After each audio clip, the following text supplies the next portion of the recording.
व कनिष्ठ महाविद्यालय आहे। माझ्या थीमचे नाव आत्मनिर्भर भारत आहे, ज्या अंतर्गत मी हे प्रोजेक्ट बनवलेले आहे। माझ्या प्रोजेक्टचे नाव सेन्सर साऊंड कंपाऊंड आहे।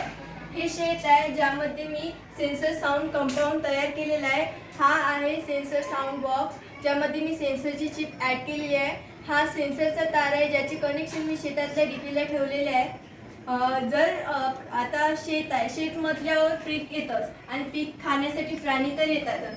प्राणी म्हणजे कसं, प्राणी आले तर पिकाची नुकसानी होतेच। प्राण्यांनी पिकाची नुकसानी करू नये म्हणून आधी करंट कंपाऊंड आलेलं आहे।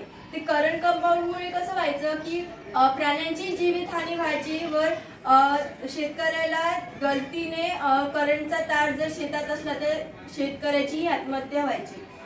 त्यामुळे हे होऊ नये म्हणून मी सेन्सर साऊंड कंपाऊंड तयार केले आहे। सेन्सर साऊंड कंपाऊंडच्या वायरला करंट राहणार नाही आहे। यामध्ये फक्त सेन्सरचंच अलर्ट राहणार आहे।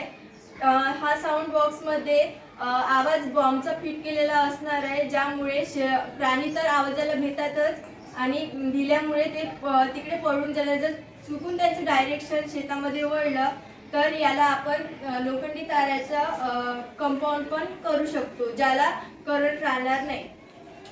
आपल्याला प्राणी जर 10 फुटावर असेल तर लगेच कळेल की म्हणजे याच्यामध्ये आपण जो आवाज फिट केलेला आहे सेन्सरमुळे ते लगेच कळेल आपल्याला की प्राणी शेतामध्ये शेतीचं नुकसान करण्यासाठी येत आहे।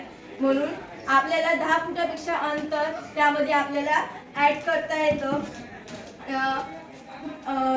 10 फुटापेक्षा आपल्याला अंतर तयार करता येतं। यामध्ये ह्या साऊंडचं कनेक्शन आपल्याला मोबाईलमध्ये पण ठेवता येतं। आपल्याला जर गाणे ऐकायचे असेल तर आपण साऊंड सिस्टीममध्ये ब्लूटूथ कनेक्ट करून गाणे ऐकतो। आता सेन्सरचं कनेक्शन मोबाईलला पण असणार आहे। सेन्सरचं कनेक्शन मोबाईलला असणार आहे, त्यामुळे शेतकरी जरी बँकेत असेल तर त्याला माहीत पडेल की शेतामध्ये प्राणी आहे, तर तो घरच्या कुणालाही फोन करून तो शेतामध्ये पाठवू शकतो। हे कमीत कमी आणि चांगल्यात चांगलं मॉडेल म्हणजे कमी पैशात आणि चांगल्यात चांगलं स्वस्त बनवता येणार आहे। थँक्यू।